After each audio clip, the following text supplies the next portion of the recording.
When his wife paused and looked at him, John answered, "I understand." John thought he had been saying "I understand" a lot these days, and he was getting tired of saying those words. He wondered how he and Diane, his wife, had ever reached this point. They married for over 22 years with 2 great kids in college. They lived in a wonderful old house Diane had inherited from her grandmother. Together they had updated the home while adding a pool and detached garage. The older home now had the open concept floor plan and a beautifully updated kitchen. He was proud of the home and thought it rivaled anything they had seen on HGTV. They also had a great beach house in Hatteras, NC. He had resisted making any changes in the traditional beach home he had inherited, preferring to leave it exactly as he remembered it as a child. It had been the site of so many wonderful family memories. John Simon Thomas was now a senior vice president at Central Logistics, and he was enjoying the fruits of years of hard work. Diane Anderson Thomas was also excelling in her career. She was a senior accounts manager for the securities firm of Richards & Son, having worked there for the past 20 years. He thought they had the perfect home, nearly perfect children, wonderful careers, and a happy marriage. He had been saying "I understand" a lot, but he knew that he truly didn't understand what was happening to his life. John realized Diane had stopped talking again and was looking at him. "Do you understand what I am trying to say?" she said. "I understand," he replied. He hoped she didn't see the mark he made on the sheet of paper in front of him. He looked at the paper, 32 marks. He had said "I understand" to his wife 32 times in the past 2 days. It was time to end this debate. "So we finally agree," Diane said. "I'm going to go outside our marriage one time to experience." She stopped as she saw John shaking his head. John looked Diane in the eye and replied, "I would never cheat on you, and I will not agree to you cheating on me." "I have never cheated on you," Diane exclaimed. John continued, "I am willing to forgive you for the cheating you have done up to this point. But it stops now." "I have never cheated on you," Diane defiantly answered. "Yes, you have, at least in my mind, and if you're honest in your mind, you have. You have had several lunches alone with him. He has met you several times at your girls' night out and turned those evenings into de facto dates. You have carried on an extensive texting conversation with him, especially on the weekends." John paused and looked deep into her eyes, causing Diane to lower her head. Continuing, John stated, "Now he has a reservation for an upscale room at the Jefferson Hotel and 2 reservations for their Sunday brunch. His intentions are obvious. You have a daring new dress hidden in the back of your closet. A bag from Victoria's Secret filled with new lingerie, I assume for his eyes only, since you have hidden it from me. Your intentions are also obvious." John stopped and waited for a reply that never came. He continued, "I'm going to make this real simple. I'm going to make sure we both understand what is going to happen. I'm giving you 2 options. This Saturday morning I'm going to the beach house. I'll stop at the Virginia Diner for breakfast. Then go to the beach. I would love for you to come with me. We can spend the weekend talking about our issues and seeing if we can rescue our marriage. It would be nice if you returned the lingerie you purchased for him and picked up something for us to have fun with." John paused, trying to gauge Diane's response. Once again, he couldn't read her, something he never had problems with until recently. "Your other option is to go ahead with your plans for Saturday. Go meet David Summers at the Jefferson Hotel. Have a nice romantic dinner at the Bookbinders Restaurant, dance at the Tobacco Company Club, and return to the Jefferson to consummate your affair." John told Diane, "I need you to look at me." She slowly lifted her head. "You can go ahead with your plans. You will not need my permission, because the moment I back out of our driveway without you Saturday morning, our marriage ends." Diane looked at John dumbfounded. How did he know about their plans for the weekend? She slowly started to speak. Before she could utter a word, John said, "In case you're wondering, I have friends where you work. You have friends at work who are concerned about you, and lastly, David Summers has no true friends at all." Diane paused as what John had told her sank in. She then attempted to go on the offense. "I have been a faithful wife and partner to you for 22 years. John interrupted her. "No, you were a faithful wife for 21 years and 10 months. You have been cheating on me since your first lunch with David Summers." "I have never cheated on you," Diane pleaded. "You have already had sex with him," John started to say. Diane stood up and interrupted him this time. I have never cheated on you. With a sadness that surprised Diane, John continued, Yes, you have. I've seen it in your eyes. The eyes that always locked onto mine as we made love. The eyes that are now closed, the face that turns away from my gaze in bed. How many times have you been with him when we made love? John laughed sadly and said, We used to fantasize about a threesome with another woman or another man. I guess you have been able to live out that fantasy now. You have had a crowded bed for these past few months. Now I'm done talking about this. Do you understand? Diane thought this wasn't going as she had planned. She attempted to regain the upper hand. John, we have a great marriage. I value our relationship and your love more than anything in the world. We have raised 2 wonderful children together. We have great careers, and if we stay the course, we'll be able to retire early and truly enjoy life and each other. I have been faithful to you, and I'm ready to be by your side as a loving wife for the rest of the days of our lives. I will give you all the rest of my days. I just need one day for me. And one night for him was John's quick reply. Diane looked down and shook her head. She looked up at John. I could have just gone behind your back. I could have lied to you, but I wanted to be upfront and honest with you. I thought after all these years you would understand. John again quickly responded, I do understand, and as for lying and going behind my back, that is exactly what you have been doing for these past months. You have gone on dates with him disguised as girls' nights out. You have had intimate lunches with him, holding hands and allowing his hands to roam to places on your body only I should have access to. And worse of all, you have brought him into our bedroom, replacing me with thoughts of him. You have allowed him to interfere with our time with hundreds of texts, not to mention the sexting. Diane, I know everything, and how I came to know everything isn't important. What is important is that you understand what I'm telling you. Do you understand? Diane just looked at him with eyes that he no longer understood. He sighed quietly, realizing she didn't understand what she was throwing away. John got up and walked out of the room. He went to their bedroom, brushed his teeth, and attempted to fall asleep, but he knew sleep would be hard to come by that night. Diane sat motionless for several minutes. Finally, she moved to the couch, picked up her phone, and called her friend Janice. As Janice answered, Diane said, John knows everything. He knows about David and our plans for this weekend. Janice replied, That doesn't sound good. Please tell me you are going to call it off. Diane softly replied, I don't know how I can. I have promised David, and he's spent so much money on this weekend. Janice quickly answered, You made promises to John too. If you don't remember, I do. I was your maid of honor. Summers can cancel everything and it won't cost him a penny. Anyway, that's not a good reason to cheat on John. I'm not cheating on John, Diane repeated once again. Yes, you are, Janice replied. When I told you about what George and I did, I tried to make sure you understood that I would never have done it without his permission. Also, I told you we picked out the man together and we made sure it was someone we would never see again. I told you we did everything right and we still have issues we are trying to work through. You have decided to sleep with a coworker and you're trying to make excuses for it, Janice now pleaded. Please forget this plan, stop seeing David, and get on your knees and apologize to John. Diane softly replied, But I need this. I need to experience another man just one more time in my life. David is a good guy and the women at work say he is good in bed. A good guy wouldn't sleep with a married woman, Janice declared. Think about what you are risking just to become another notch in his bedpost. I won't be another notch in his bedpost. He cares for me, Diane answered. Janice wanted to scream into the phone, Don't you understand that is worse? I've met David at our girls' night out. He's a good-looking man, but he is nowhere near the man John is. You have to understand that, don't you? I understand, Diane whispered. Janice pleaded, please think long and hard about your decision. It will affect you and the people you love for the rest of your lives. Diane quietly said, I thought you would understand. I thought you, of all people, would understand why I need to do this. Janice attempted to reach her friend one more time, Diane. The problem isn't that I don't understand. The problem isn't that John doesn't understand.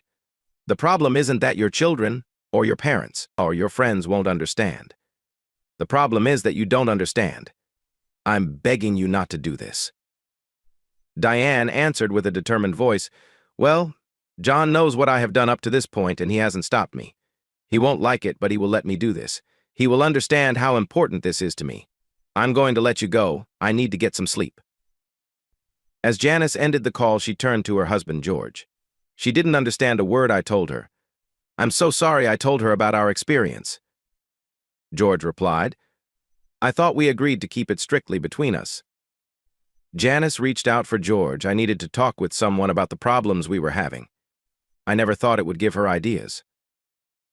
George held Janice and said, "I know, and I'm not mad. I have to confess, I talked with John about our issues too." Janice dropped her head in apparent shame. "You told John. I can imagine how he reacted. Did he suggest kicking me to the curb or branding my forehead with a capital A?" George answered, "You know John better than that. He asked me a series of questions. My answers to those questions made me think about us. After I finished answering his questions, he told me, 'You two went into this together. You made this decision together. It turned out to be a big mistake, but you two made it together, and only you two can fix this mistake as long as we continue to be together. To work on our relationship together, everything will work out.' He made me realize that we were in this together and we were both trying to fix our issues. He might be the reason we are still married." Janice started to cry. She quietly said, "He might be the reason we are still married, and we might be the reason he is divorced." George shook his head as he hugged his wife. "Don't blame yourself if they split up. John is right. If they don't work through this together, they don't have a chance." Diane slipped into bed and realized John was still awake. He turned his back to her, and both of them moved to the opposite edges of the bed. They were 2 feet apart, but the distance seemed to be measurable in miles. They rose with the alarm clock and went through their morning routine without uttering a single word to each other. After Diane had left for work, John relaxed for a moment and checked the list he had in his hands. He would be taking today and Monday off from work. John walked through every room in the house, photographing each room and its contents. He cataloged the contents of each room and noted the items he wanted to keep. He would empty the man cave. Diane hated that room anyway. He copied from the cloud all their wedding and family photos on a thumb drive. He left their wedding photo album on the coffee table, not having the courage to open it himself. The apartments he had looked at were nice, but he knew he would miss this house. He would keep all the wonderful memories, but he would miss being here. He would miss the woman he couldn't stop loving and the life they had built here together.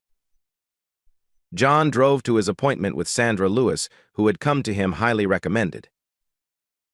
The settlement she proposed was straightforward. Diane would get the house and her retirement plan and $401,000. John would keep the beach house and his retirement plan. They would pay off her car and all their credit cards. Part of their investment accounts would be set aside for college tuition and $10,000 for each child as a fund. Then they would split the remaining funds 50/50. John looked up after reviewing the settlement proposal and simply nodded his head. Sandra Lewis said, "We can have her served on Wednesday morning." John once again nodded, stood up, shook her hand, and walked out of the office. Sandra Lewis realized that her client had said very few words to her since he had retained her for his divorce. All their communication had been done by email. She felt the sadness and resignation in him. Sometimes she wondered why she had chosen family law as her specialty. John headed to their bank. He set up a separate checking account, transferring half of the old account into his new account. He emailed the form for direct deposit changes to his company's HR department. Later at home, he would change his direct payment accounts to his new bank account. Next, he went to their investment banker. He confirmed that all accounts and transfers would require both of their signatures. John let him know that his lawyer, Sandra Lewis, would place a freeze on these accounts the day after Diane was served. John hated the looks of pity and concern on the faces of his longtime advisors. He realized they were just the first of their many acquaintances who would have the same look on their faces when the news got out. The thought of having to tell his children about the divorce almost made him sick. Diane tried to avoid David Summers as much as possible at work. At lunchtime, they met at Maria's Cafe, a small restaurant that he liked to call their place. She was quiet and refused to hold his hand. John had known their every move. She couldn't shake the feeling she had felt all day that they were being watched. David Summers was oblivious to Diane's mood. "I'm excited about this weekend. Check-in at the hotel is at 3 p.m. Do you think we could meet a little earlier than we had planned? Maybe we could have some fun in the room before going to dinner. I don't know, was Diane's subdued reply. Back at the office, Diane tried to get some work done, but she kept looking around the office. She realized that at least one person, and most likely several of her co-workers, were acting as spies for John. After a couple of fruitless hours, she closed up for the day and left the office. As Diane walked down the hall, she said hello to the two new interns in her department. She stopped and looked back at the interns. She couldn't miss the distinctive logo of Central Logistics on the hoodie worn by one of them. John had completed all the tasks on his list. It was 2 p.m. and he realized he hadn't eaten all day, so he decided to grab a bite to eat. As he sat down at Maria's cafe, Maria, the owner, came out and greeted him with a hug. John hugged her tight and asked, "How is Ben doing?" Maria smiled. "He is doing great. He made the baseball team as a walk-on. He is so excited. You know, James was a great training partner this winter. Your son made all the difference." "Well, James is excited about having his roommate on the team with him," John replied. Maria sat down with John and said, "They were in here for lunch again today, but all was not well in paradise." Diane was very nervous, and of course, Summers was clueless. "He may be clueless, but he's going to sleep with her this weekend," a dejected John replied. "Don't give up on her yet. She has to be a special woman for you to have been married so long. She will realize her error, and I just pray it is earlier and not later," Maria replied. "Now, Maryland-style crab cakes with broccoli for you." John smiled for the first time that day. "Sounds perfect, and maybe a beer for a change. Surprise me with one of your pale ales." Diane came home early and began to put her backup plan into action. She planned to make John's favorite dinner and then try to talk with him again. It was important for him to agree to her one-time tryst. If not agree to it, she needed him to at least accept her actions. As the crab cakes were baked, she went upstairs and changed her clothes. She wanted to look nice for him, and afterward, she planned on meeting Janice and her other friend Lisa for drinks and one final discussion about her big day on Saturday. She pulled the garment and the Victoria's Secret bags out of her closet and walked out to her car, laying them down carefully in the trunk of her car. She didn't want to embarrass John or herself by taking them out in front of him. John came home at his normal time and was surprised to smell dinner cooking. Diane came into the living room and handed him one of his pale ale beers. "Please take off your coat and tie and have a seat. Dinner will be on the table in a couple of minutes," Diane told him. John smiled at the meal of Maryland-style crab cakes and steamed broccoli she had brought him. He was glad it was his favorite, but realized for the first time that he would prefer to be eating at Maria's cafe. He would prefer to be anywhere other than in this house at this moment. As they ate dinner in silence, Diane decided to attempt to once again make him understand why she needed to do this. "John, I love you and I pray you understand why." John interrupted her. "I do understand. You look very nice tonight. Are you going out?" Diane answered him. "Yes, I'm going to meet Janice and Lisa for a couple of drinks later tonight. But I was trying to tell you, I love you and I hope you." Yeah, you hope I understand," John coldly spoke. "I do understand." He stopped eating and pushed himself back from the table. As he stood up, he told Diane, "I've lost my appetite." As he walked away, he told her, "You look very nice to him. I guess you couldn't wait until tomorrow. When you see David Summers tonight, tell him to drop dead for me." John disappeared into the living room, and the sound of the TV filled the dining room. Diane sat quietly at the table with her head in her hands. For the first time, she seriously reconsidered her actions. After several minutes, she stood up and cleaned the table. This was not the time to hesitate. She needed to stay true to her feelings. She texted Janice, "Can we meet earlier? I'm leaving in 5 minutes." John heard the front door open and close. He drank his beer and looked at the TV. He realized he had been sitting there for 20 minutes and had no idea what channel he was watching. He felt the sadness pressing on his chest. It felt like a great weight, making it almost impossible for him to breathe. John pulled the box out of his coat pocket. He popped 2 of the pills in his mouth and chased them with the last of the beer. For the first time in his life, he took sleeping pills. He knew he would never be able to go to sleep without help. He also knew he would need all his strength for Saturday morning. Diane arrived first at the bar and got a table for the 3 of them. As she waited, she noticed the scene at the bar. Men and women were dancing seduction, but to Diane, It seemed like a dance of desperation and loneliness. Was this to be her fate? She was saved from her thoughts by the arrival of her friends. Diane watched her two friends approach her table.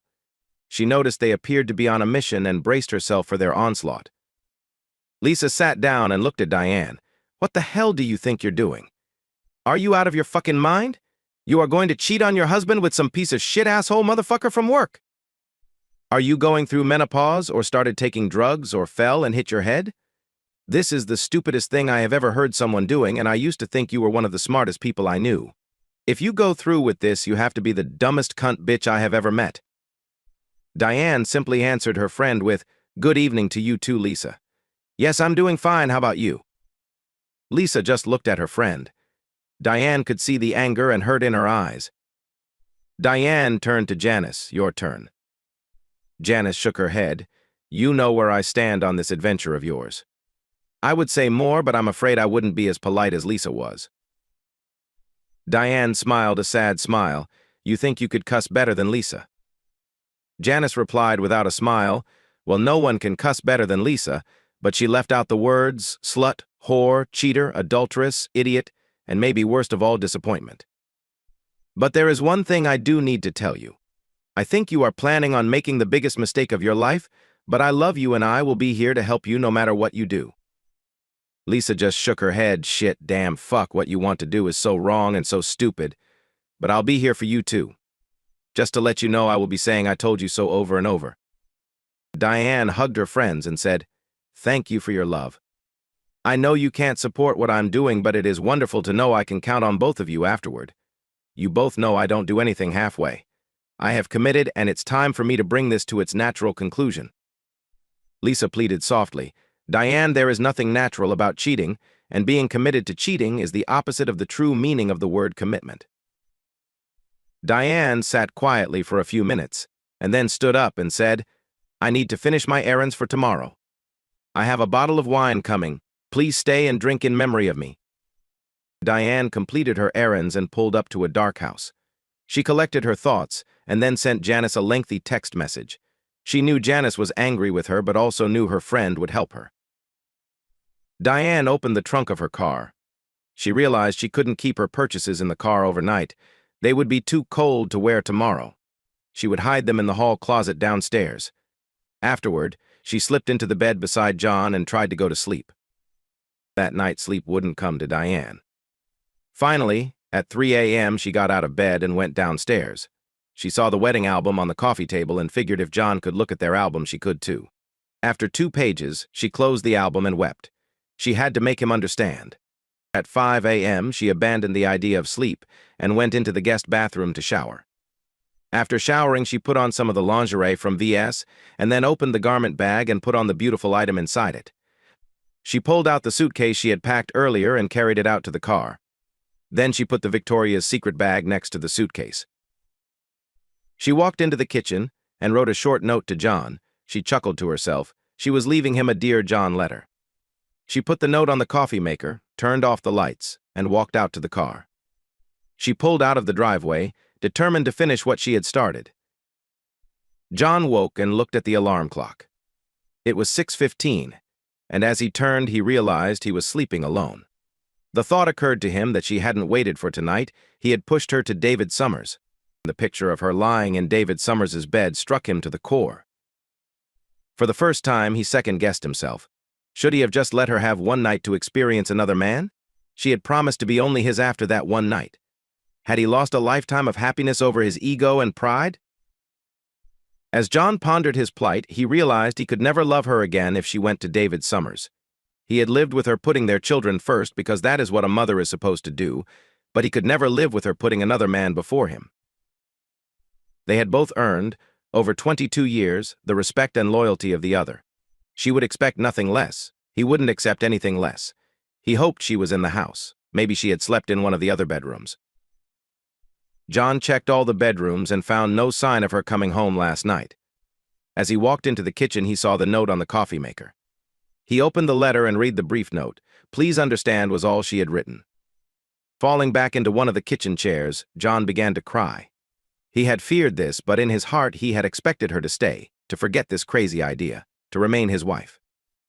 After starting a pot of coffee, he went upstairs. He quickly showered and dressed, then filled a duffel bag with some clothes and went downstairs. John filled his travel mug and then his thermos with coffee and walked to the front door.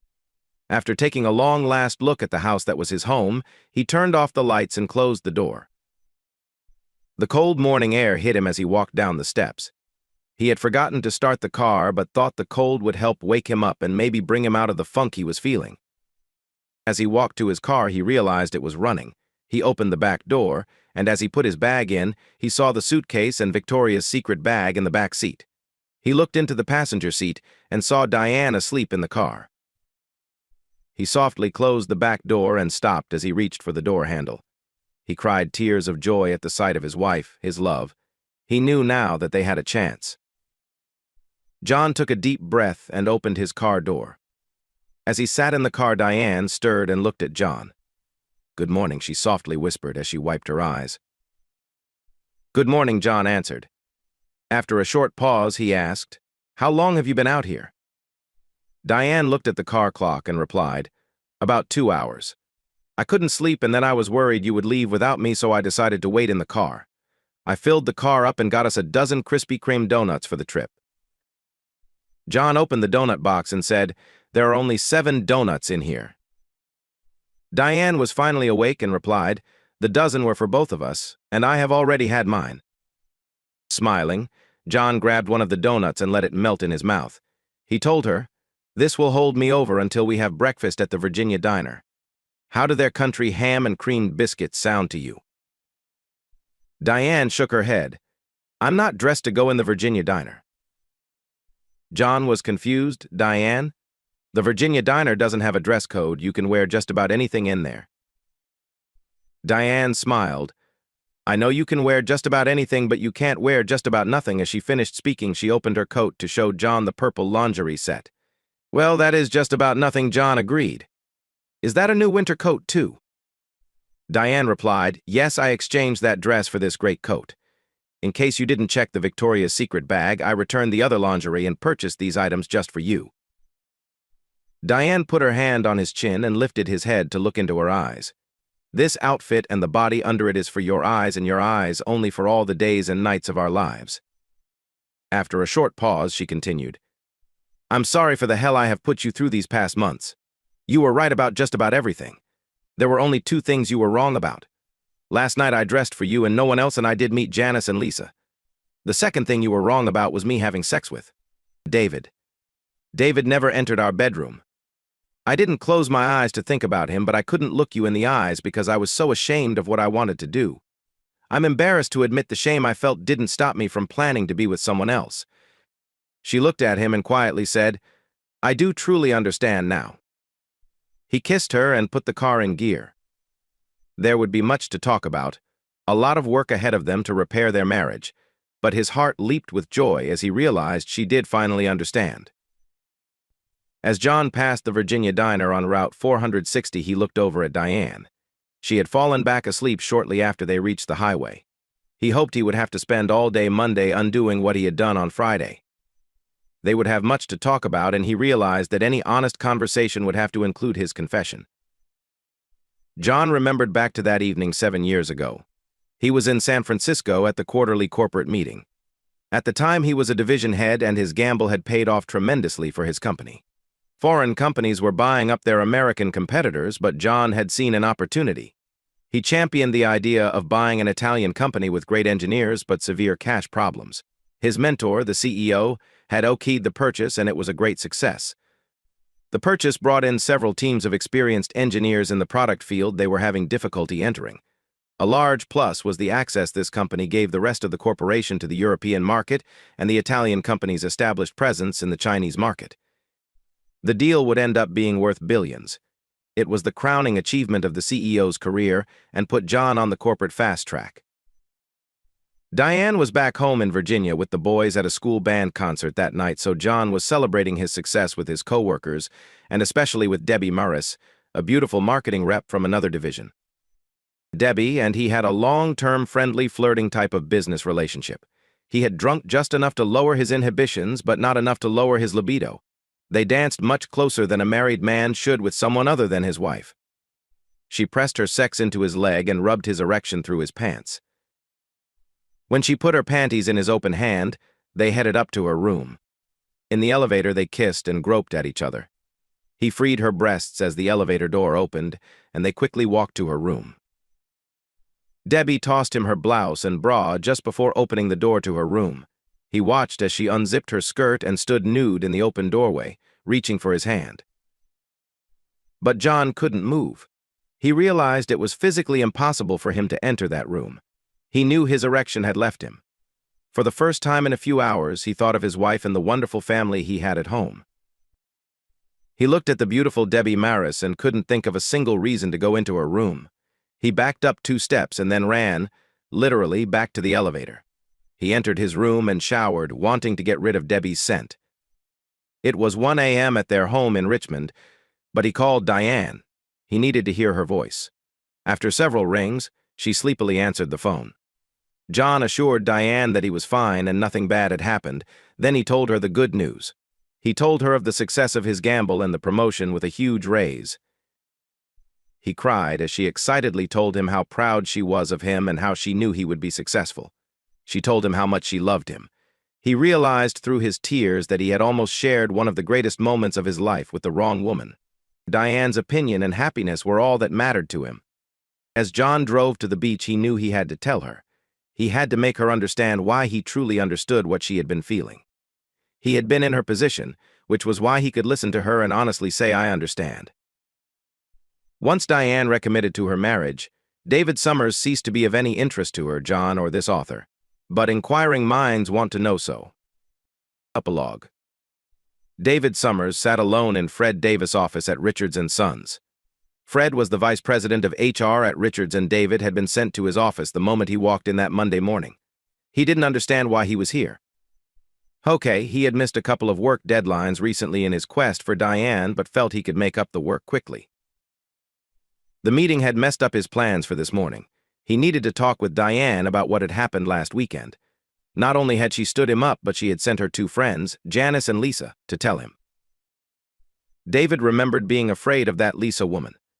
His father had spent 25 years in the Navy, but he couldn't hold a candle to the way that woman could cuss. She had embarrassed him right there in the lobby of the Jefferson Hotel. He remembered that even hotel security seemed afraid to intervene. David looked around the room and his eyes focused on a photo hanging on the wall. He stood up and walked to the photo, which showed Fred Davis and another man posing next to a citation-sized tuna. A wave of uneasiness gripped him as he recognized the other man in the photo. He had never met the man, but had seen his photo many times on Diane Thomas' desk. The man in the photo was John Thomas. As he turned to go back to his seat, he froze as he saw the picture on Fred Davis' desk. It was a family portrait of Fred, his 3 boys, and his smiling wife. He now knew the last name of the woman who had cussed him so thoroughly, Lisa Davis. He now understood why he was here.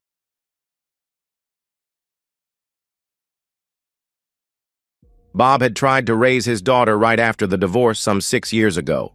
He had found out that his wife cheated on him, and needless to say, with all the evidence against her, she was left out in the cold without much money to survive on. Everyone agreed that she deserved it after what she did to this generous man who kept her in luxury since rising to near the top of his company. She got none of his money or assets and was put up in an apartment across town. It was not in a very good neighborhood, but it was what she deserved. Bob was not exactly sure how his daughter took the news when he told her. He was determined to teach her to respect her husband when it came time. Since his former wife could barely take care of herself, his daughter remained with him most of the time, visiting her mother only a couple times a month. Last year, Bob's daughter, Sandy, accompanied him to a Christmas party with him. Sandy looked great, all decked out for the party, in a simple black dress that showed off her figure very pleasantly. Every guy in the place took a second glance as she walked past, a lot taking the time to admire her appearance as she passed. The slit along one side of the dress also exposed quite a bit of her legs, sometimes with the tops of her stockings showing. The front of the dress was cut really low, making it impossible to wear a bra, which was no problem for her well-developed physique, which moved slightly as she walked. It was at this party where John, an up-and-coming engineer, met and started to date. That was just over a year ago. Bob respected John, so he felt proud that he had taken an interest in his daughter. The relationship between Sandy and John had progressed to the point where he asked her for her hand in marriage, to which she readily said yes. The wedding was still 1 month away when John called Bob and said that he had something important to discuss with him. During the meeting, John told Bob that he felt like Sandy was cheating on him, but was not sure yet. Just little things he was noticing, John said. John went on to say that he had already hired a private detective to follow her for the week. John continued to say he hoped he was wrong, but he had to find out for sure, and he wanted to make sure that Bob knew what was going on. Their meeting ended with Bob thanking John for being upfront with him and said that he also hoped he was wrong but did not blame him for doing what he was doing. Bob even offered to pay for 1/2 of the cost if he wanted. John turned down the offer but was glad that Bob had taken this well. At the end of the week, John called Bob to have him come along when he met with the detective. The detective did not reveal any results to John before they saw him, so the news was new to both of them. What they saw surprised the both of them. It was sorta a surprise to find that she was cheating, but with who was the bigger surprise? It seems that another junior partner had seduced Sandy, one that was in direct competition with John for a promotion. The bigger problem was that this man was also married. After what had happened to Bob, he knew just how John felt. He also vehemently opposed to anyone cheating. Bob took John out to dinner after the meeting, where a plan started to form. Everything proceeded as planned for the wedding, but John and Bob made sure to cancel all of the reception plans. Sandy was never aware of anything going bad, but she soon was to find out. Since Bill's wife, the cheating junior partner, was also cheated on, Bob and John let her in on the plan. Bob even paid for the divorce lawyer for her. All was set for the revenge, and how sweet it was going to be. It seems that over the past week, John was coming up with ideas for work projects that somehow Bill had gotten a hold of before he could turn them in. This, in effect, had Bill lined up for a big bonus for his haha ideas. Bob knew about what was going on, so he had the bonus delayed before Bill could collect, giving some excuse about the financial department problems. The day of the wedding arrived with Bob's backyard set up with chairs for all the guests. What was a little different was the presence of a 52-inch TV placed on the altar, which intrigued most of the guests. The hired minister, he had let the real one go so he was not there for this display, stood in front of the gathered crowd. The music played and Bob led his unknowing daughter to the altar. When they got there, the minister announced that before they started, Bob had something to say. As you all know, John has asked for my daughter's hand in marriage. But unfortunately, this will not be happening today, and I believe that Sandy and Bill know the reason why. I am here to let you all know the real reason. With that, he started the video. On the screen, you could see Bill and Sandy outside of the motel room, his arm touching her inappropriately. They proceeded inside, hugging each other as they went. The next thing that shows is the loving couple talking while removing their clothes. So did you get the bonus yet? I heard that you somehow arrived with the idea before John did, she said with a laugh. Well, I should be getting it soon, or so he thought. But there is some holdup in the financial department so far, Bill continued with a laugh in his voice. If only John knew, he would destroy me for giving up his hard work, she said with a snicker. Humiliated and mad, Sandy yelled at her father. We are not married yet, Dad, so I was not cheating on him. She turned off the video, and only her voice could be heard. You have already promised yourself to John, and he should be able to trust you. Besides, is not Bill married? Bob asked. The distinct sound of a slap could be heard from within the guests. Well, Bill, you are married, are you not? Well, you were married, Bill's wife said when she handed Bill the divorce papers. Do not bother coming home. You will find where your belongings are being put right now. I also paid for 2 nights at the motel you cheated on me at, so you can think about what you did. As she finished saying that, the crowd erupted into cheers. "Get him, girl! Take him to the cleaners! He deserves it!" "I thought I taught you better than that, Sandy, especially when you know what happened between your mother and me. Now you have broken up someone else's marriage and you also made him lose his job." With that, he turned to Bill. "Bill, you can see security in the morning so you can remove your stuff. You have been fired for taking credit for someone else's work." Turning back to Sandy. "A taxi is waiting to take you to your mother's now. You two deserve each other. I do not want you to visit me ever again." Bill and Sandy left humiliated and defeated, though the applauding crowd. "Now with that done, it is time to get this party started. Now it is time to celebrate John's new promotion," Bob said, surprising John. John shook his hand and said, "Thank you very much. I will make sure I make you proud." The party continued for the rest of the afternoon, where John found that Bill's ex-wife had quite a bit in common with him. The two of them did eventually marry and were very happy with each other. That was the last time Bob talked to his daughter or wife, which was fine with him. 10 years had passed since that fateful wedding day. Bob had long since moved on with his life, finding solace in his work and the few true friends who understood his principles. The story of that dramatic day had become something of a legend in professional circles, a cautionary tale about integrity and consequences. John had indeed lived up to Bob's expectations. He had risen through the ranks of his company, becoming a senior executive known for his unwavering ethical standards. The promotion Bob had engineered that day was just the beginning of a remarkable career. He had married Bill's ex-wife, Sarah, and they had built a life together based on mutual respect and trust, the very things Sandy and Bill had so carelessly destroyed. As for Sandy and Bill, their relationship had predictably fallen apart. Without the excitement of their initial deceit, they found themselves trapped in a miserable existence. Bill, fired from his previous job, struggled to find steady employment. His reputation preceded him, and no respectable firm wanted a known plagiarist. Sandy, cut off from her father's support and resources, found herself living in progressively worse circumstances, eventually ending up in the same struggling neighborhood where her mother had been relegated years before. Bob occasionally heard snippets of information through mutual acquaintances.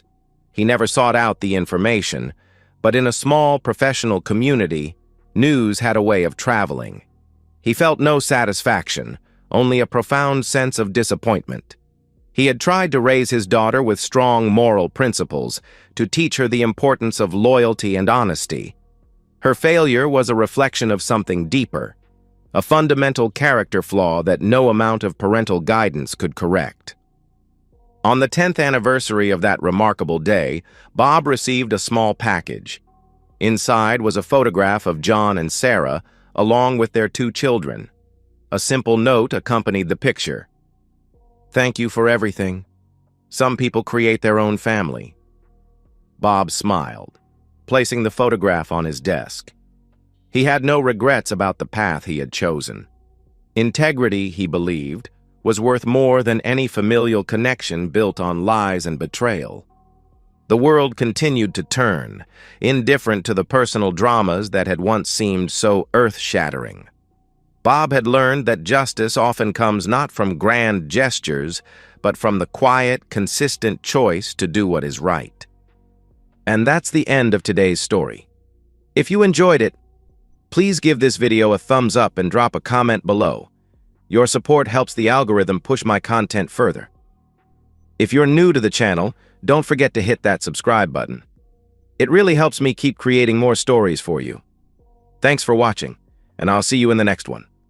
I used to be one of the best players in the Elite Division hockey team, which was the pride of our Scandinavian town. As a hockey star, I got a number of invitations to all kinds of events, and I accepted to act as a model in a fashion show. To my great pleasure, a very handsome blonde girl and I were to be a bride and groom in the grande finale of the show. The beautiful girl, Anna Landgren, and I, David Erickson, had a good time at the party after the show. In fact, so good that I found her in my bed the next morning, and after that we continued sharing that bed every night. It was a pleasant time for Anna and me because we were invited to a lot of great events and parties. Anna really liked that those days. There was a problem when we wanted to get married because I owned a nice house, a fair amount of money shares for several successful companies, and an expensive car while Anna owned only her clothes and a lot of shoes. After several quarrels, I got Anna to accept and sign an agreement, which stated that everything we owned before the wedding would remain the private property of the owner. Anna agreed at last because the main reason for our big wedding was a lifetime of true love and not a profitable divorce. We had a good marriage until several weeks ago when Anna began to have strange excuses for avoiding intimacy during some Tuesday, Wednesday, or Thursday evenings. At first I didn't care, but then I asked her if something was wrong and she denied anything. It was one of those days I was in a bad mood because everything went wrong at the day before, and Anna once again had denied me intimacy. Even the weather was bad, cold, windy, and rainy, and that increased my bad mood.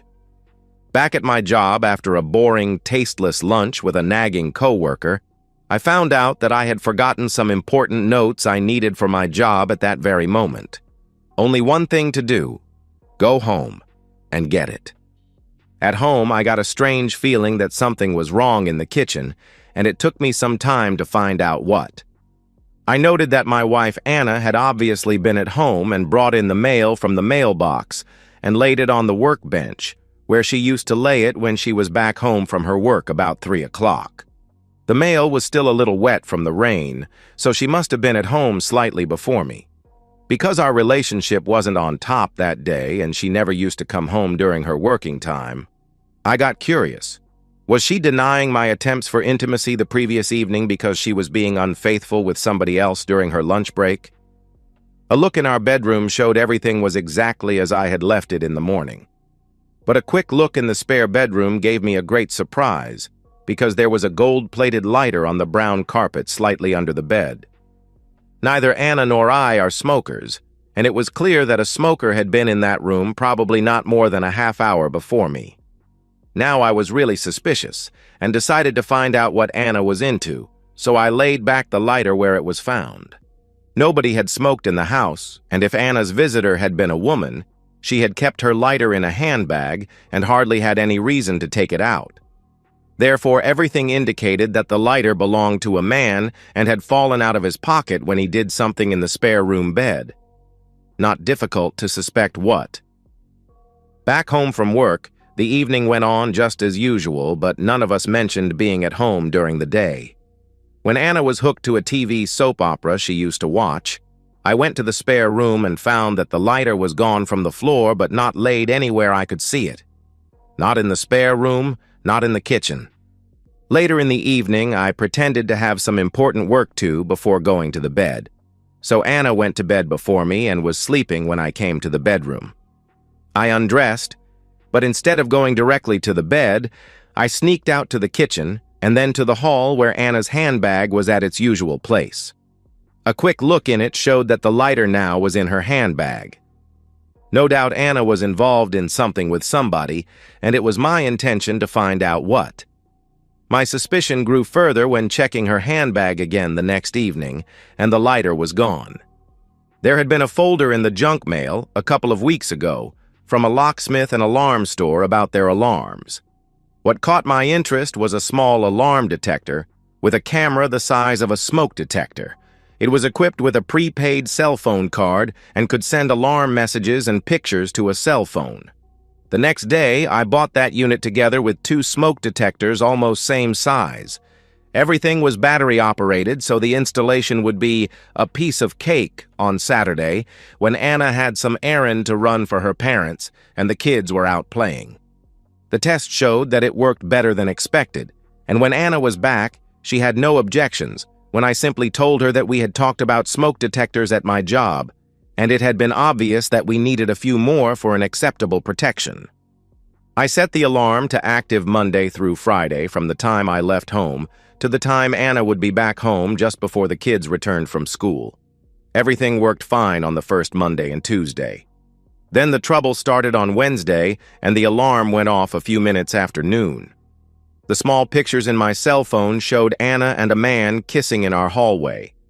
The worst possible thing was obviously going on in my house, and the only possible way for me to take care of this situation was an immediately action. If Anna and that man were being intimate in the spare room, they hopefully were still in action when I got home and rushed in on them with a camera to collect evidence about my dear wife's secret pleasures. Of course, they could even be doing complete innocent matters, but their kiss indicated for something far from that. Speeding, I succeeded in getting home in almost 10 minutes and left my car at the street so it could not be seen from the spare room window. I sneaked into the house as silently as possible and could neither hear anything from the kitchen nor the living room. The spare room door was closed, but coming closer, I could hear some muffled sounds from there. My camera was switched to automatic action, taking 9 pictures with every push on the button. I took a deep breath, held the camera in a fast grip, opened the door, and went into the room. I was prepared to see the worst, and that's exactly what I found. Anna, still in her blue top, was lying on her back with her legs spread. Between her legs, a man was positioned, his movements unmistakable. He wore a bright yellow shirt, which gave the scene a striking contrast. My entrance took them by surprise, and I took a second serial of 9 pictures before I put the camera in my pocket. Thereafter, I took a few steps to the bed and gave the still surprised man a couple of very hard hits in his face. Obviously, I had got him rather dazed because he didn't attempt to resist when I dragged him off my screaming wife. Taking him to the door and throwing out him from the house went without any real problems, maybe because I gave him a few further blows on the way.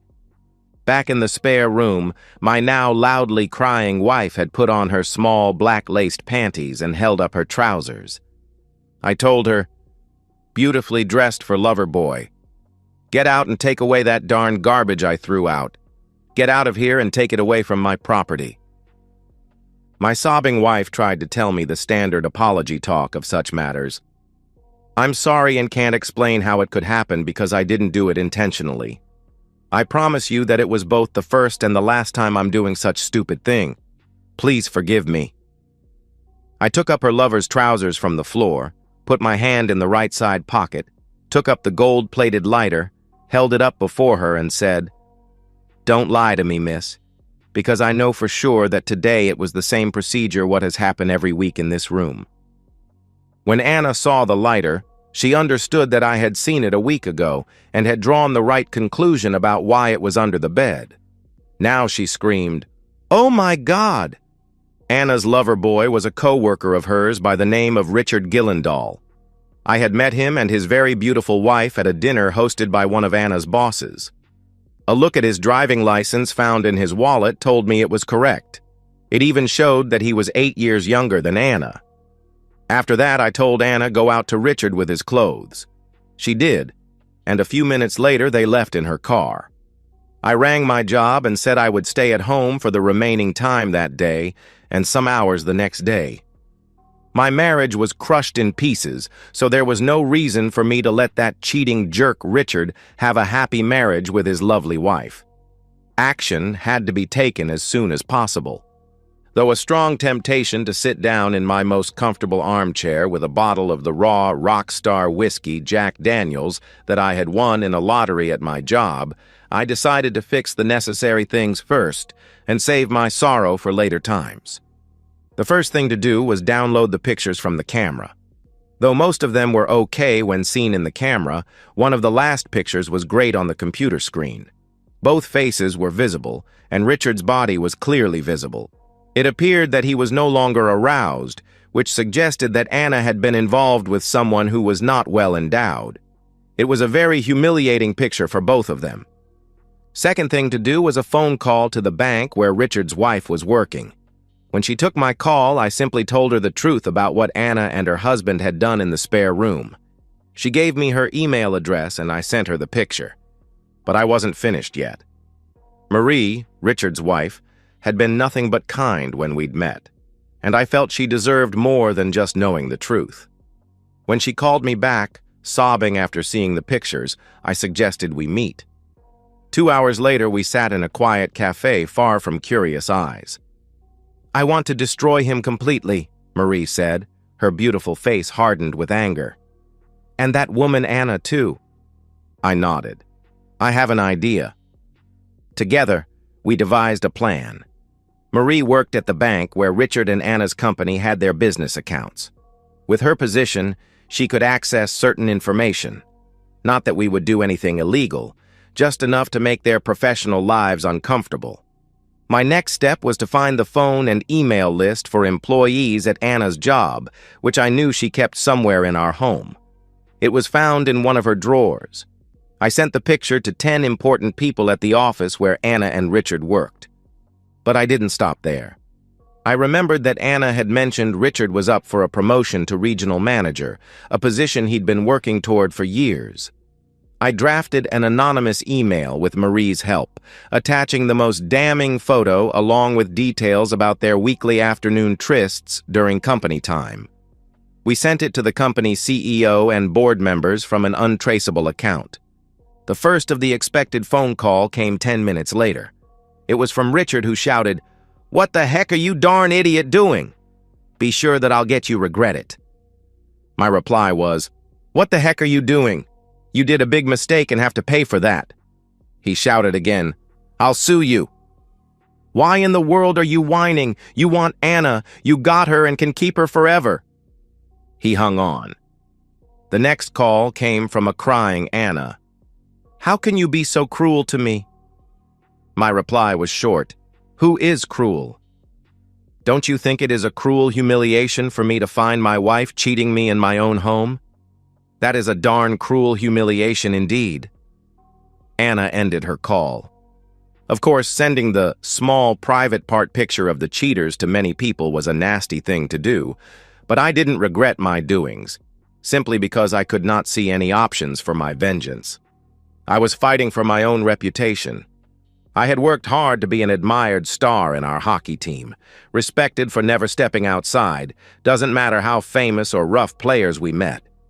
Though it was several years since my last match, I was still very popular among our team supporters and our junior players.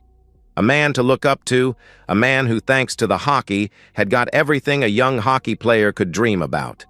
If I had let a jerk be intimate with my beautiful wife without taking any vengeance, my reputation would have turned from an admired sports star to a poor wimp and a laughingstock. Not my way to play games. The problem wasn't if I had been too cruel to Anna and Richard. No, my problem was if my actions were rough enough to be regarded as an acceptable revenge among the public. Though the tiny tool picture had only been mailed to 11 people, I was sure that it would be out in the whole town within a short time. Then I got my third phone call. It was Anna's mother, who said Anna was in a total mess at her house and would stay there for a while, so it was up to me to take care of the kids. After that, she began blaming me for what I had done to Anna. I promised to take good care of our kids, though nobody knew for sure if I was their real father or not. Regarding Anna's mess, I told her that she ought to ask her own disloyal daughter why she had got her problems.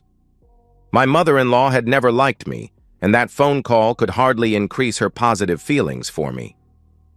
Later that evening, I got the fourth call about Anna's cheating. It was from Marie Gillendahl, who was now fully committed to our revenge plan. She called to tell me Richard had been called to an emergency meeting with his boss that afternoon. The promotion was not only off the table, but Richard was now facing an ethics investigation for using company time for his affair. Marie had also frozen their joint accounts that afternoon, leaving Richard with just his personal account containing barely enough for a month's rent. "How's it going on your end?" she asked. I told her about the plan I'd set in motion that afternoon. I'd called 3 of my old hockey teammates who now owned the most popular sports bar in town. I'd shown them the pictures, sworn them to selective silence, and arranged for a special presentation during Friday's big game viewing. Nothing illegal or explicit would be shown, just a slideshow in the corner showing Richard and Anna entering and leaving my house on multiple occasions with timestamps, all set to appropriate background music. Everyone would get the message. "That's cruel," Marie said, but I could hear the smile in her voice. I promised to send her all 18 photos and told her I planned for divorce because my wife's cheating could hardly be regarded as any one-time fling. Marie said Richard had confessed that his affair with Anna had lasted 5 weeks, with 7 intimate sessions in my house, and neither Marie could see any possibility to avoid divorce in her marriage with Richard. Only a few minutes after Marie's call, the doorbell rang and Anna's mother stood outside. I let her in, and she told me that Anna would stay with her for a week, so I got a chance to calm down. I replied that I was as calm as a cucumber and would be filing for divorce the next day because now I knew for sure that Anna had been intimate with Richard in my house for at least 5 weeks, but probably a much longer time. Anna's mother turned pale and quit her nagging at me when she saw the small private part picture of Anna and Richard. The next morning, I visited my lawyer with the pictures and evidence. Thanks to our prenuptial agreement and the documented infidelity, the divorce would be straightforward. Anna would get nothing from my premarital assets. That afternoon, I discovered that Anna had been using our joint credit card for hotel rooms with Richard before they started using our house. I methodically went through statements and found charges for lingerie stores and expensive restaurants, all on days I was working late or traveling for hockey alumni events. I forwarded all this information to my lawyer. The weekend brought unexpected news. Marie called to tell me Richard had been suspended without pay pending the ethics investigation. A colleague had come forward saying Anna and Richard had been using company resources to plan a side business they intended to launch, potentially stealing clients from their employer. What Marie didn't tell Richard was that she had encouraged this colleague to come forward with information she had discovered through her bank position. By Monday, the story of their affair was all over town. The sports bar presentation had been more effective than I'd anticipated. Richard couldn't show his face at his usual haunts, and Anna had called crying, begging me to make it stop. I simply reminded her that actions have consequences and hung up. Anna slept in the spare room, or betrayal chamber, as I called that room, for 3 months, until Richard and she found an apartment they rented together. Within 6 weeks of moving in together, their relationship began falling apart. Richard had lost his job due to the ethics investigation, and Anna had been demoted to a position with half her previous salary. As expected, they were laughing stock in our town for a while, but such matters don't last forever because there are always new public scandals replacing the old ones, though Anna still gets invitations from intoxicated, flirtatious men who usually tell her that a great girl as she needs something better and bigger than what her poorly equipped lover can give her. Marie and I stayed in touch. We never became romantically involved, both too scarred from our betrayals, but we found comfort in our friendship. She used her banking expertise to help me invest the money from selling the house where Anna had cheated, resulting in a substantial profit. I bought a new house that is under construction in a Lakeview area and will put this old house for sale for a nice profit. Though Anna acted as disloyal against me, she is a good mother, so she and I are sharing the custody of our children. A DNA test verified that I was their father. Richard eventually moved to another town to escape the humiliation, leaving Anna to deal with the aftermath alone. She lost the apartment they had shared when she couldn't afford the rent on her reduced salary. She now lives in a small one-bedroom flat and has had to sell most of her extensive shoe collection to make ends meet. I'm single and am still missing Anna as hell, so there have not been any serious attempts from me to find anybody to replace her. One thing is sure, I will never take Anna back, though Anna says that Richard and she are expected to split up in the near future. Anna has confessed to her best friend that her affair with Richard was a terrible mistake. She has to regret her remaining life, and living together with him is a poor life compared to the good life with her family in the marriage. Last week, Anna approached me after dropping off the kids. She looked tired, worn down by consequence and regret. "I made the biggest mistake of my life," she said quietly. I nodded. "Yes, you did." She asked if there was any chance of reconciliation. I told her the simple truth. Some betrayals can never be undone, and trust once shattered, leaves permanent scars.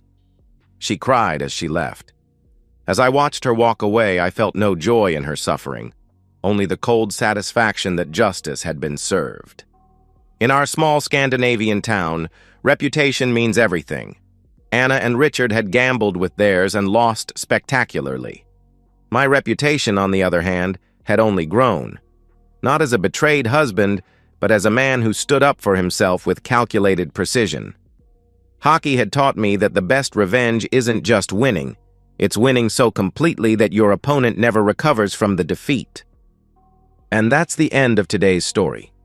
If you enjoyed it, please give this video a thumbs up and drop a comment below.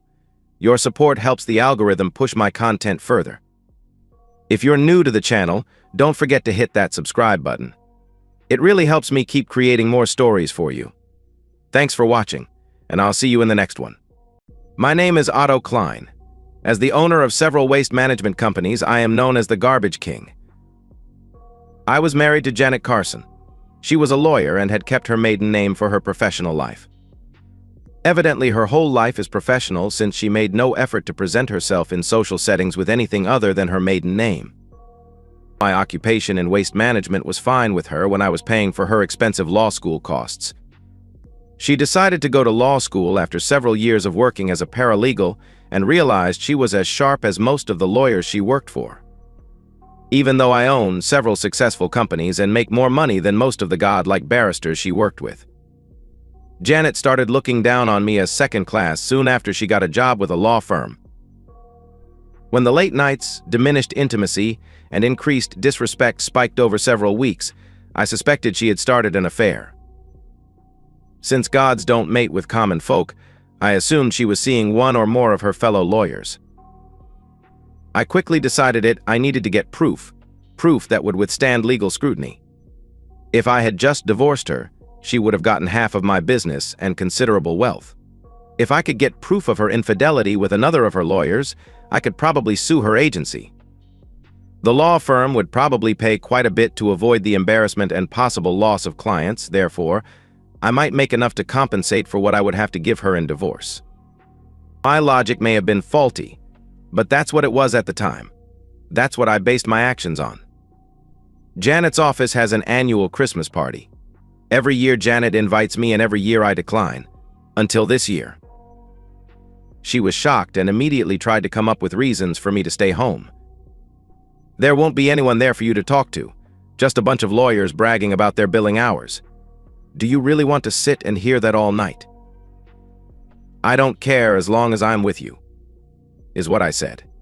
As long as I can keep an eye on you and see if I can figure out who your lover is, was what I was thinking. Almost every day before the party, Janet would mention another excuse I could give if I wanted to back out. I didn't fall for it. I told her I was looking forward to going to the party. Even as she was getting ready the night of the gala event, she tried one last time. I hate to see you have a miserable time. Are you sure you want to go? Yes, dear. I knew her problem wasn't that my physical appearance was embarrassing to her. I have been told I am fairly handsome and in good shape, and my suit was Armani. I was no slob. I just worked with garbage. She didn't like it when I said that's what she does too. We got to the party with the second wave of people who were trying to be fashionably late. Most tables were already full, but we soon found one near the dance floor where only one other couple had settled so far. We took our seats and I offered to get drinks for Janet and myself.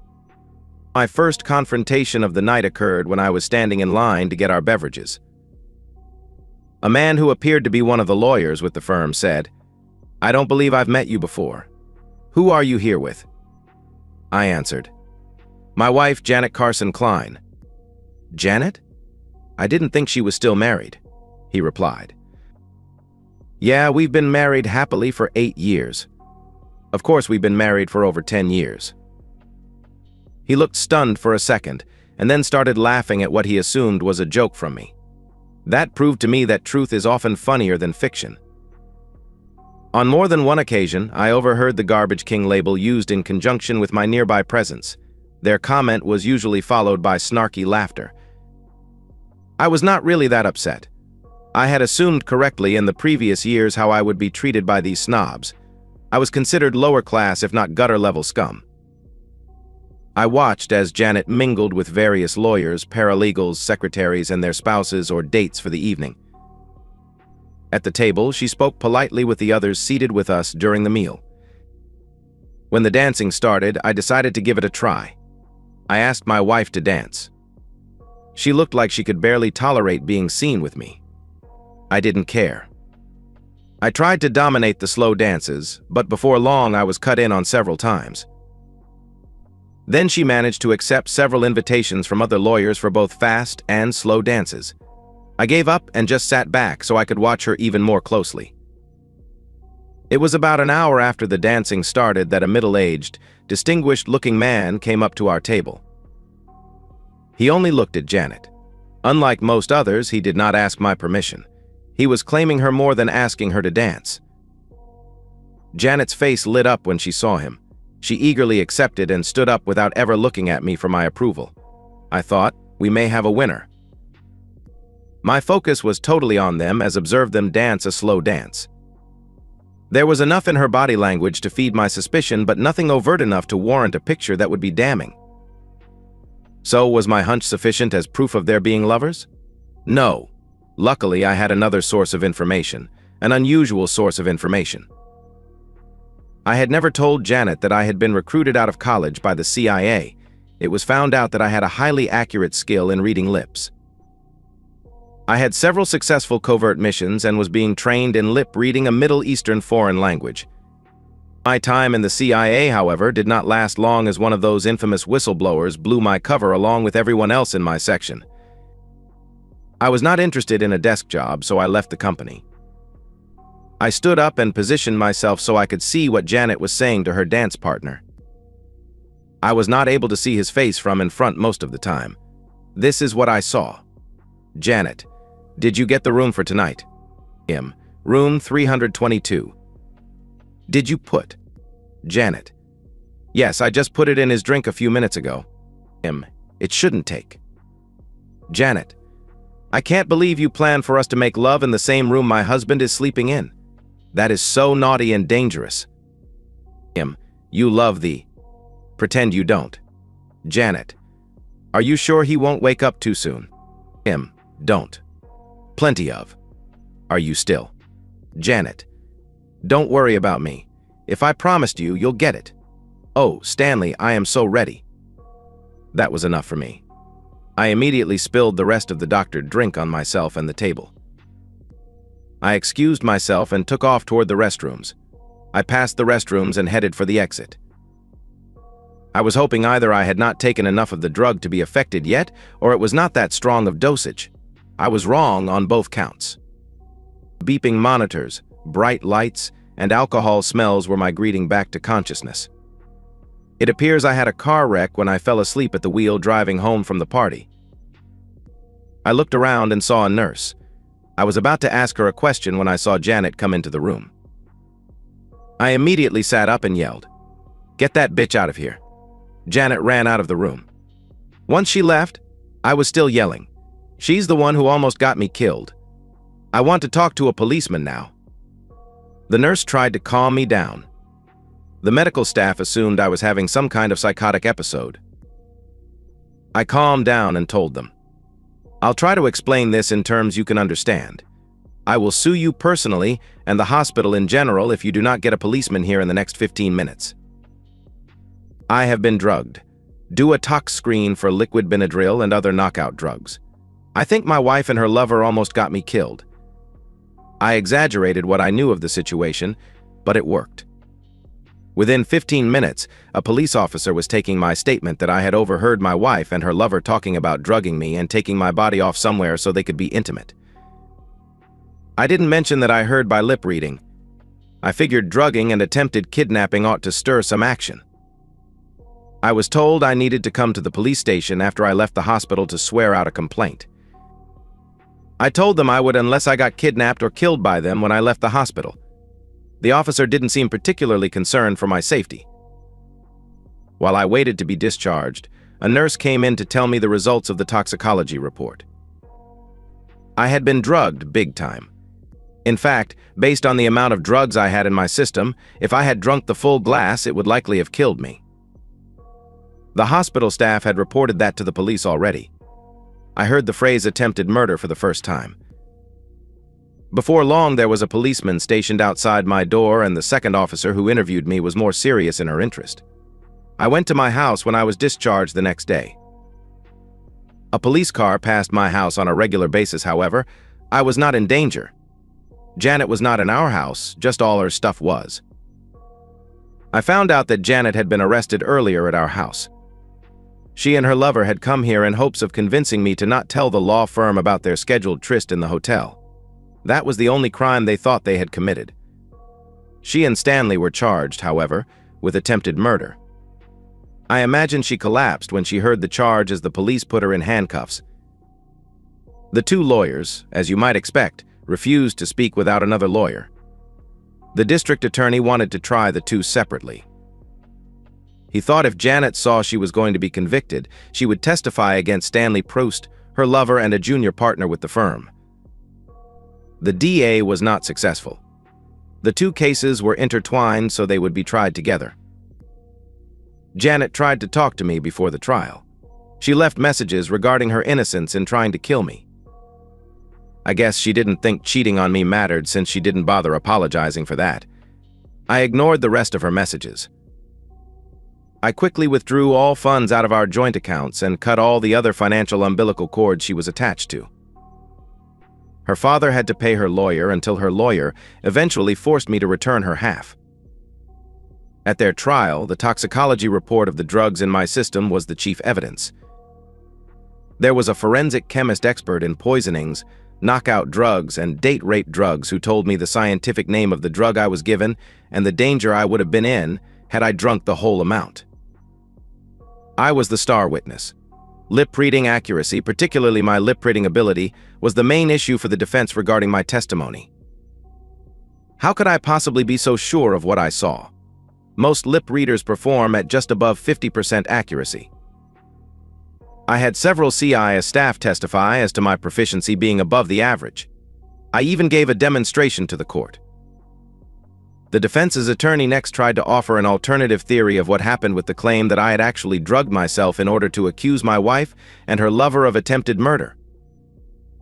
If convicted, I would be assured I would get all the assets in the divorce plus a nice settlement from a lawsuit against the law firm. In truth, I wish I had been capable of being that devious. The judge was not impressed by how I expressed in open court how stupid I considered the claim of the defense attorney. When the defense had their turn, neither Janet nor Stanley testified. They had another forensic chemist testify that the drug would likely not have killed me.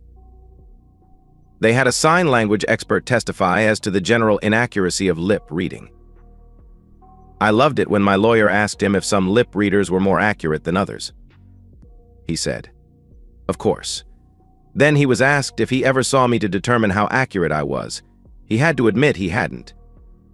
The only other witness was a police officer, Sergeant Haskins, who had interviewed the people who shared our table at the party.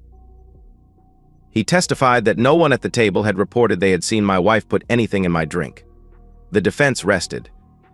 The defense's conclusion. No one saw Stanley give Janet any powder. No one saw Janet put anything into my drink. There was no proof I had not done it myself. As soon as the police officer finished testifying, an older lady in the gallery kept trying to get the district attorney's attention.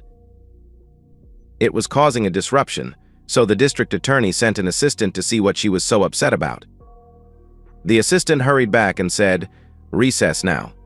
The DA asked for and got a 15-minute recess as the district attorney went back to talk to the lady. I happened to look over at Janet, and she seemed horrified at seeing the woman. She immediately started a strained conversation with her lawyer. The district attorney came back after recess and requested that a rebuttal witness be allowed to testify. He was asked whose testimony was being rebutted. Police Officer Haskins. Janet prodded her lawyer to speak. "Your Honor, I am requesting another recess in which time I will be presenting a change in plea by my client." Stanley and his lawyer went crazy. The word bitch was used several times. In the conference, Janet and her lawyer said she would agree to a guilty plea and a 3 to 5 year sentence in return for testifying against Stanley. The district attorney agreed. The old lady had told the district attorney that the police officer had asked her if she had seen Janet put knockout powder in my drink. He didn't ask if Janet put anything in my drink, so she said no to the knockout drug question. He did not ask her another question. The lady related that she had seen Janet put something in my drink. Janet had told her that it was medicine that would lessen the hangover that I supposedly always got from drinking too much. She said no to it being knockout drugs because she thought it was hangover medicine. It took several months more for Janet's guilty plea and sentence to be announced. Stanley got a new trial which featured Janet as chief witness. She described in detail if Stanley had pursued her and begun their affair. She swore she only wanted to deceive me, and that Stanley had determined the drug and the amount. Stanley countered that he had only done what Janet asked him to do, and that she had purposefully given me too much of the drug knowing the likely deadly consequences. Stanley's lawyer therefore proposed a new theory. Janet had seduced him and planned all along to frame Stanley and kill me. That way she would be rid of a husband who would leave a nice inheritance and get rid of a lover whose position as a junior partner would most likely go to her. My car crash messed up her plan. Stanley cried at the thought that he might be capable of harming another human being. The bottom line was that the jury believed Janet more than Stanley. He was convicted and sentenced to 10 to 15 years in prison. I was allowed to testify at his sentencing hearing. I said with tears in my eyes, "I should not be here today. I should be buried in a grave in Riverside Cemetery. Instead of sitting in that padded chair, my wife's lover should be standing beside my grave helping my wife celebrate their successful disposal of the garbage man. She should have inherited a lot of money. She should be out spending my money with her lover and fellow assassin. Don't be fooled. Neither one of them is upset I almost died. They are upset that I didn't die and got caught. It was my special talent in lip reading that saved my life. I had already drunk about 1/4 of the drink my wife doctored with drugs obtained from her lover when I learned it had been messed with. The amount I did consume was enough to cause me to pass out and crash my car into some bushes. If I had hit a nearby tree, I would probably be dead. Tests for the drugs in my system showed that if I had drunk the entire drink, I would have died as my wife and her lover fucked their brains out in the same room that I was dying in.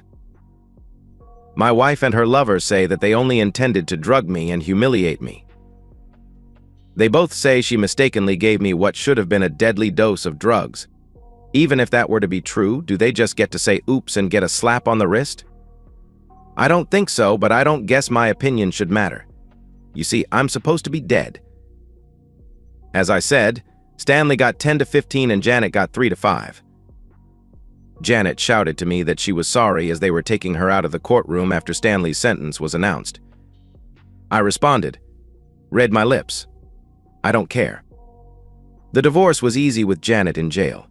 She didn't contest anything anyway. I think she was actually ashamed of what she did and what almost happened to me. I wound up unintentionally getting what the defense lawyer said I intended to. All the assets from my marriage and, after considerable haggling with the law firm and Stanley, lawsuit settlements. I was already rich. I became richer.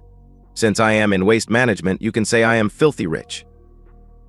It was amazing to me how many women in the months after the trial wanted to audition for now vacant position of garbage queen.